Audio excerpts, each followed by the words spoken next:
Hay algo que nadie te va a decir hoy. No porque sea un secreto bien guardado, sino porque es una verdad que incomoda demasiado. Una verdad que destruye la narrativa que te has contado a ti mismo durante años. Y es esta. El día que estás esperando no va a llegar. Esa versión tuya que finalmente se levanta temprano, que termina los proyectos, que actúa sin dudar, que deja de postergar, esa versión no aparece sola. No viene con la motivación correcta. No llega cuando las circunstancias son perfectas. No surge cuando por fin te sientas listo. Y lo más inquietante es esto, la mayoría de las personas morirá esperándola. Hoy vamos a hablar de algo que va mucho más allá de la productividad o los hábitos. Vamos a hablar de la única fuerza que separa a quienes construyen algo real de quienes lo imaginan para siempre. No es talento. No es suerte. No es ni siquiera inteligencia. Es la capacidad brutal, casi antinatural, de obligarte a actuar cuando cada fibra de tu ser preferiría no hacerlo. Y lo que descubrirás en los próximos minutos va a cambiar la forma en que entiendes por qué haces lo que haces, y por qué no haces lo que sabes que deberías hacer. Quédate. Porque lo más importante todavía está por venir. Empecemos con el mito más destructivo de la era moderna. La motivación. Se habla de ella como si fuera oxígeno. Como si sin ella fuera imposible moverse. Buscamos videos que nos motiven. Esperamos el lunes para empezar. Esperamos el año nuevo. Esperamos ese momento donde algo dentro de nosotros finalmente se enciende y dice, ahora sí. Pero hay algo que los estudios de neurociencia llevan décadas confirmando y que el sentido común nunca quiso aceptar. La motivación no precede a la acción. La motivación es consecuencia de la acción. El cerebro humano no está diseñado para motivarse antes de hacer algo difícil. Está diseñado exactamente al revés. El sistema de recompensa dopaminérgico no se activa cuando piensas en hacer algo. Se activa cuando empiezas a hacerlo. Cuando das el primer paso. Cuando el movimiento físico le dice al cerebro, esto está pasando. Esto tiene un nombre, inercia cognitiva. Y es la razón por la que el peor momento de cualquier tarea es antes de comenzarla. No durante. Antes. ¿Por qué?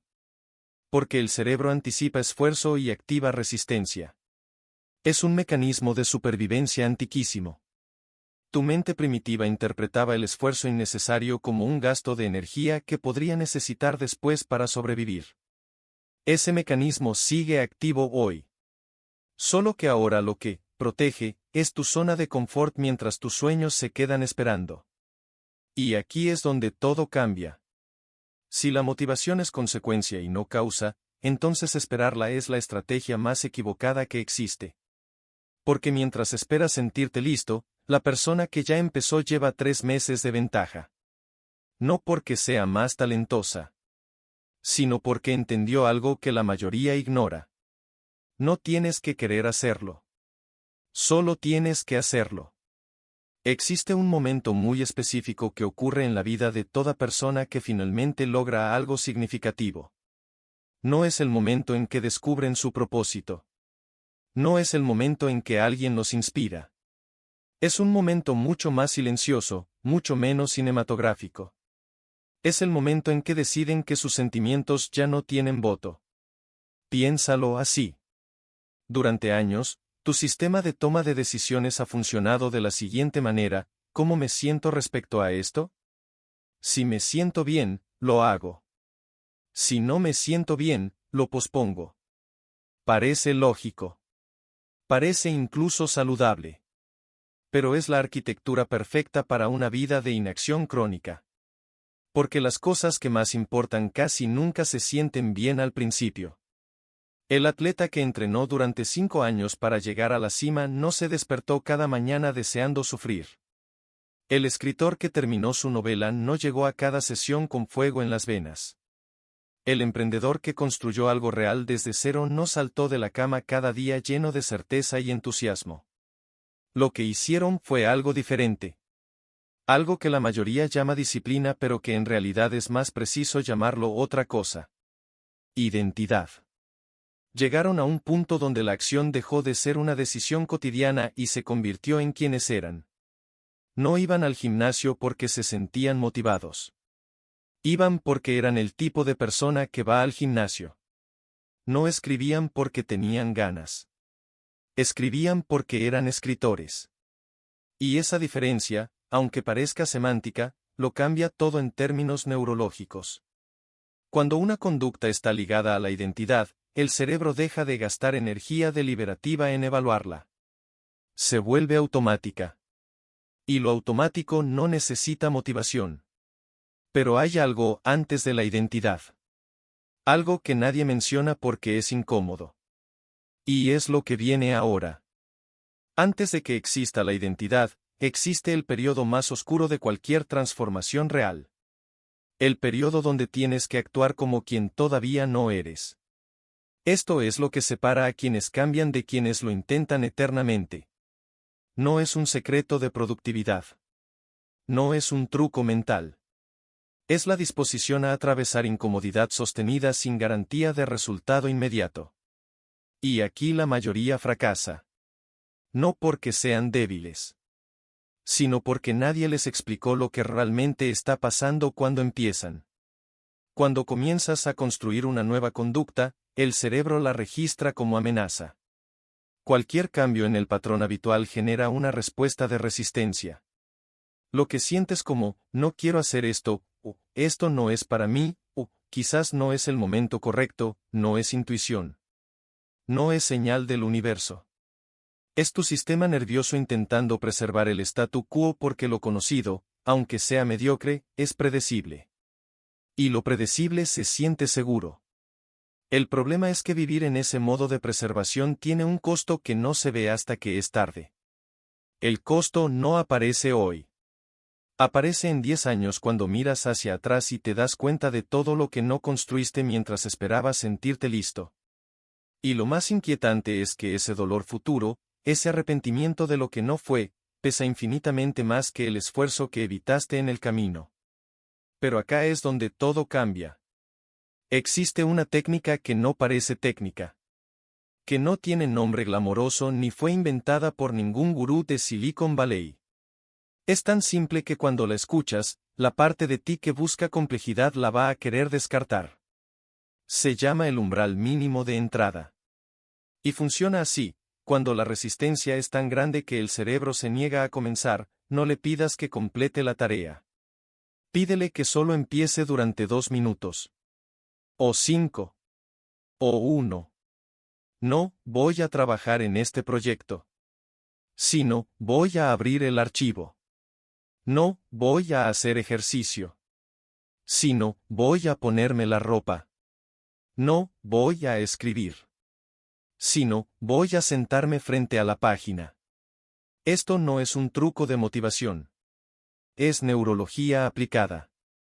El cerebro tiene un mecanismo llamado efecto Zeigarnik. Las tareas incompletas generan una tensión cognitiva que impulsa a completarlas. Una vez que comenzaste, el cerebro quiere terminar. El inicio es la única parte que requiere fuerza de voluntad real. Todo lo que viene después tiene inercia propia. Y si después de 2 minutos genuinamente no puedes continuar, lo dejas. Sin culpa. Porque incluso esos 2 minutos dejaron una huella neural. Debilitaron la resistencia. Hicieron el camino un poco más transitable para mañana. La mayoría nunca entiende esta parte. Y es la diferencia entre construir algo real y vivir perpetuamente en el voy a empezar pronto. Ahora necesito decirte algo sobre el ambiente que te rodea. Porque hay una variable que casi nadie considera cuando habla de autodisciplina. Tu entorno no es neutral. Cada elemento de tu espacio físico y digital está constantemente enviando señales a tu cerebro. Señales que o refuerzan la acción o refuerzan la inacción. Y la parte aterradora es que la mayoría de esas señales están diseñadas por ingenieros altamente pagados para capturar tu atención y mantenerte pasivo. Tu teléfono no es una herramienta. Es un producto de entretenimiento optimizado por inteligencia artificial para hacerte sentir que estás haciendo algo mientras en realidad no estás haciendo nada. Cada notificación activa un micropico de dopamina. Cada scroll infinito está calibrado para mantenerte en un estado de estimulación superficial que se parece vagamente a la satisfacción pero no lo es. Y en ese estado, la parte del cerebro responsable del pensamiento profundo, de la planificación a largo plazo, de la resistencia al impulso, se apaga. No metafóricamente. Literalmente. La corteza prefrontal, la parte más evolucionada de tu cerebro, reduce su actividad cuando estás en modo consumo pasivo. Esto significa que el ambiente que has construido alrededor tuyo puede estar literalmente incapacitándote para ser quien quieres ser. No porque seas débil, sino porque el diseño está en tu contra. Entonces la pregunta no es, ¿cómo me motivo más? La pregunta es, ¿qué cambio en mi entorno para que la acción sea el camino de menor resistencia? Si tienes que ir al gimnasio mañana, pon la ropa ahora sobre la silla. Si tienes que escribir, cierra todas las pestañas que no son el documento. Si tienes que estudiar, deja el teléfono en otra habitación. No con el volumen bajo. En otra habitación. Son cambios que parecen triviales. Pero reducen la fricción entre tú y la versión de ti mismo que quieres ser. Y en ese espacio de menor fricción, la disciplina no requiere heroísmo. Solo requiere un poco más de esfuerzo que la alternativa. Lo que sucede después de implementar esto altera completamente la percepción de lo que creías posible. Hablemos ahora de algo que casi nadie en el mundo del desarrollo personal se atreve a decir con honestidad. El miedo no desaparece cuando estás listo. Desaparece cuando actúas a pesar de él. Y hay un tipo de miedo particular que paraliza más que cualquier otro. No es el miedo al fracaso. Ese es el que todos mencionan. El miedo que realmente detiene a la gente es más sutil, más sofisticado, más difícil de ver. Es el miedo al proceso. No al resultado. Al proceso mismo. A los meses de trabajo sin reconocimiento. A construir algo en la oscuridad sin saber si importará. A levantarte cada día a hacer algo que nadie aplaudirá todavía. A ser el principiante en una habitación de expertos. A equivocarte de maneras que nadie verá excepto tú. Y la mente, para protegerte de ese proceso, crea racionalizaciones brillantes. No es el momento correcto. Necesito más información antes de empezar. Cuando tenga más recursos. Cuando las condiciones sean mejores. Cuando me sienta más preparado. Esas frases no son análisis. Son anestesia. Son la forma en que tu cerebro te mantiene a salvo de la incomodidad del crecimiento. Y aquí está la paradoja que cambia todo. La única manera de sentirte preparado para algo difícil es haberlo hecho cuando no estabas preparado. La competencia no precede a la acción. Emerge de ella. El escritor que esperó a tener algo importante que decir antes de escribir nunca escribió. El emprendedor que esperó a tener el plan perfecto antes de lanzarse nunca lanzó. El atleta que esperó a sentirse fuerte antes de entrenar nunca entrenó. Pero los que empezaron sin estar listos, los que empezaron torpes, inseguros, incompletos, esos son los únicos que eventualmente llegaron a algún lugar. Y ese fue solo el comienzo de lo que les esperaba. Existe un concepto en psicología que se llama el punto de no retorno personal. No tiene que ver con el éxito externo. Tiene que ver con el momento interno en que una persona deja de preguntarse si puede y empieza simplemente a hacer. Ese punto no es un evento. Es una acumulación. Se construye cada vez que te obligas a actuar cuando no quieres. Cada vez que empiezas el proyecto que llevas semanas postergando. Cada vez que eliges la incomodidad del crecimiento sobre la comodidad del statu quo. Cada una de esas elecciones deposita algo en tu arquitectura neural. No es metáfora. Es biología. Cada vez que vences la resistencia y actúas, el circuito neural entre intención y acción se fortalece. Se vuelve más rápido. Más automático. más fácil de activar la próxima vez. Y cada vez que cedes a la resistencia, ese mismo circuito se debilita. Se hace más lento. La brecha entre lo que quieres hacer y lo que realmente haces se ensancha. Lo que esto significa es que cada decisión que tomas hoy no es solo sobre hoy. Es una inversión o una deuda en tu capacidad futura de actuar. La persona que termina proyectos consistentemente no tiene más fuerza de voluntad que tú. Tiene un historial diferente de decisiones que le ha construido una arquitectura diferente. Y esa arquitectura se puede cambiar. Pero requiere entender algo crucial sobre el tiempo. Los resultados de la disciplina no son lineales. Hay periodos largos de inversión sin retorno visible. Semanas, a veces meses, donde haces las cosas correctas y no pasa nada aparente. Donde el trabajo se acumula debajo de la superficie sin mostrar frutos. Y es precisamente ese periodo el que elimina al 95% de las personas. Porque el cerebro humano es fundamentalmente malo para entender el crecimiento compuesto. Espera proporcionalidad. Si hago esfuerzo X, debería haber resultado X. Pero el crecimiento real no funciona así. Funciona como el bambú. Durante los primeros 4 años de crecimiento de un bambú, no ves absolutamente nada sobre la tierra. El árbol está desarrollando raíces. Construyendo una base. Preparando la infraestructura para lo que viene. En el 5.º año, el bambú crece 30 metros en 6 semanas. La mayoría abandona en el año 3 pensando que el bambú está muerto. La mayoría abandona en el año 3 pensando que ellos están fallando. Y lo más inquietante es que no lo están. Están exactamente donde tienen que estar. Quiero hablarte ahora sobre algo que suena simple pero que contiene una de las verdades más poderosas sobre el comportamiento humano.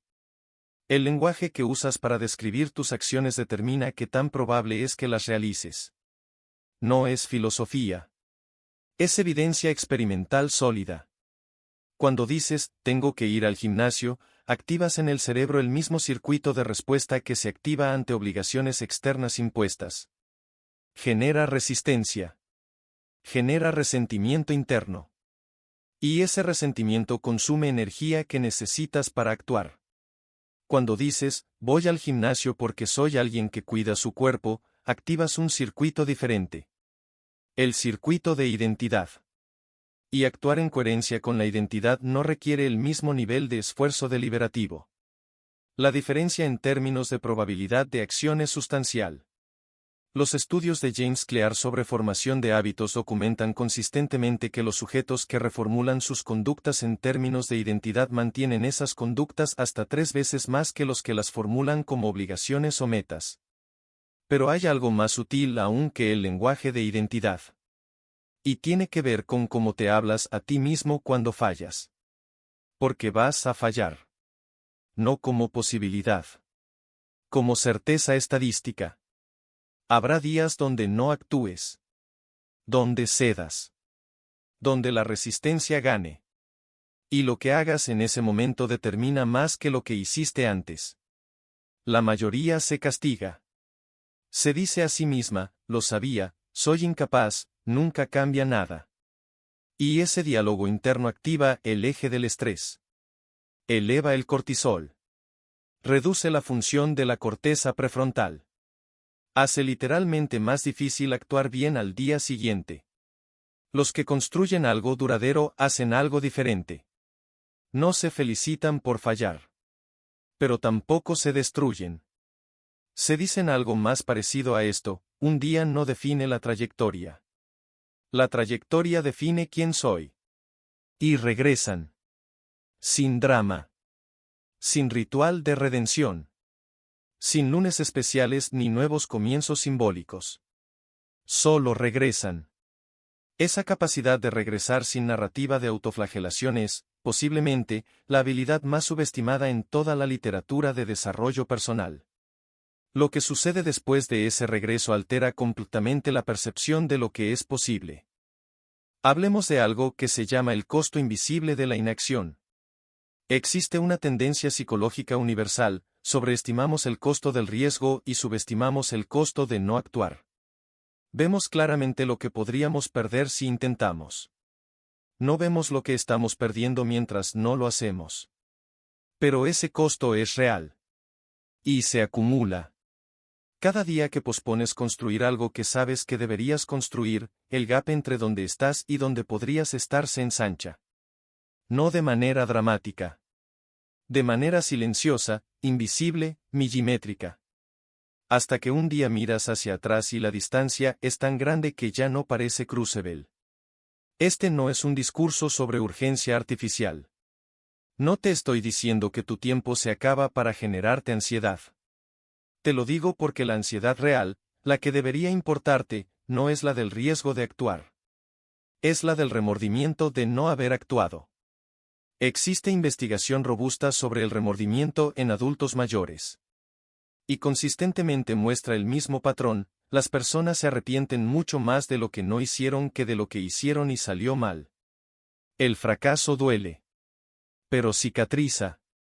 La inacción crónica no cicatriza.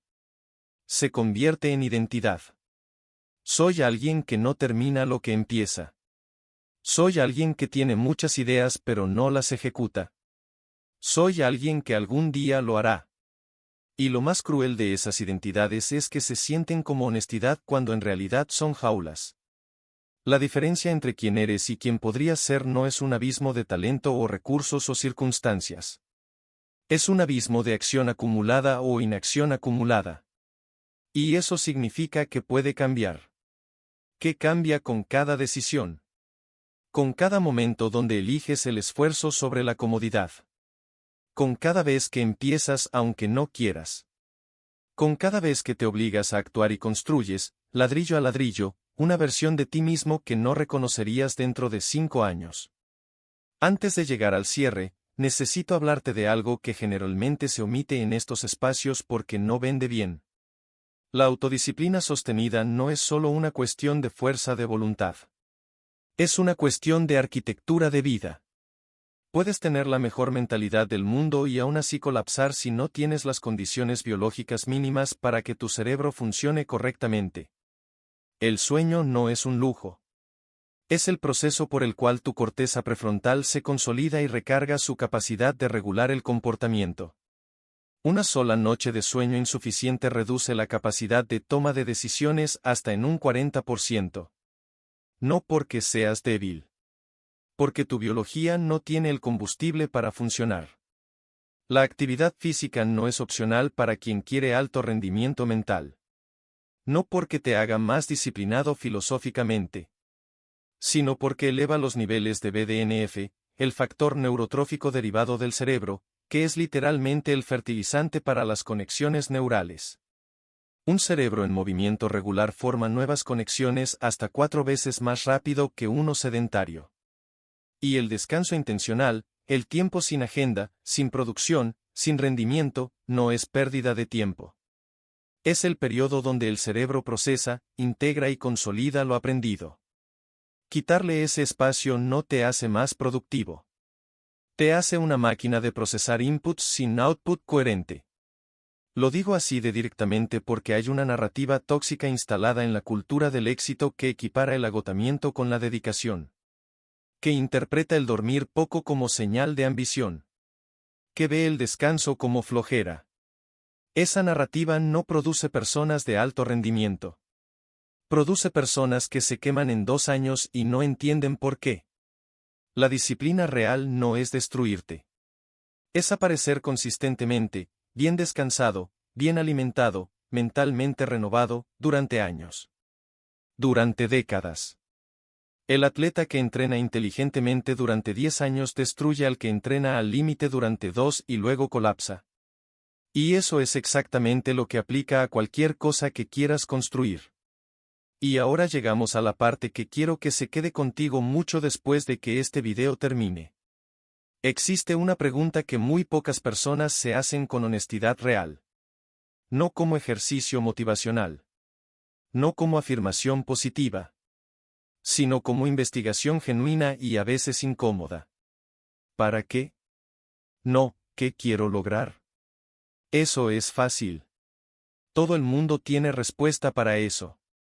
La pregunta es más profunda. ¿Para qué quieres lograr lo que quieres lograr? ¿Qué cambia en ti, en las personas que amas, en el mundo que habitas, si lo construyes? ¿Qué permanece igual si no lo construyes? Cuando la respuesta a esas preguntas es genuina, algo cambia. No se vuelve mágicamente fácil. La resistencia no desaparece. El esfuerzo sigue siendo esfuerzo. Pero adquiere peso. Adquiere significado. Y el significado es el único combustible que resiste el tiempo. La motivación basada en deseo es volátil. Depende del estado emocional, de las circunstancias, de cuánto dormiste. Pero la acción arraigada en un propósito claro es diferente. Es más estable. Más resistente a los días difíciles. Más capaz de sobrevivir a los periodos largos de trabajo sin reconocimiento. No te estoy diciendo que necesitas un propósito cósmico antes de poder empezar. Te estoy diciendo que vale la pena saber por qué empiezas. Porque ese por qué no te motivará todos los días. Pero te recordará, en los días más oscuros, que hay una razón para seguir. Y a veces eso es todo lo que se necesita para dar el siguiente paso. Esto es lo que me llevo de todo lo que hemos explorado hoy. No eres tu estado emocional del momento. No eres las ganas que tienes o que no tienes hoy. No eres la resistencia que sientes frente al trabajo difícil. Esas son condiciones transitorias. No son identidad. Eres la acumulación de lo que decides hacer a pesar de esas condiciones. Cada vez que empiezas cuando no quieres, estás escribiendo un argumento sobre quién eres. Cada vez que terminas lo que empiezas, estás construyendo evidencia de que eres el tipo de persona que termina las cosas. Cada vez que apareces cuando es más fácil no aparecer, estás depositando algo en una cuenta que nadie verá pero que tú sentirás. No en forma de logros externos inmediatos. En forma de algo más fundamental. En forma de respeto propio. Y hay algo en el respeto propio que cambia la relación con el esfuerzo. Algo que hace que la disciplina deje de sentirse como una imposición y empiece a sentirse como fidelidad. Fidelidad a ti mismo. A lo que sabes que eres capaz de ser. A la versión de ti que merece existir. El trabajo difícil no desaparece. Los días sin ganas no desaparecen. La incomodidad del crecimiento no desaparece. Pero cuando actúas desde ese lugar de fidelidad, algo fundamental ha cambiado. Ya no estás forzándote a actuar a pesar de quién eres. Estás actuando exactamente como quien eres. Y ese cambio, aunque silencioso, aunque invisible para cualquiera menos para ti, es el único cambio que realmente importa. El futuro no pertenece a quienes esperan el momento perfecto. Pertenece a quienes construyen en la imperfección. A quienes empiezan sin estar listos. A quienes regresan después de fallar sin necesitar una narrativa de redención. Pertenece a quienes decidieron, en algún momento ordinario, sin testigos y sin drama, que sus sentimientos ya no tendrían el voto final. Ese momento puede ser ahora. Ese momento es siempre ahora.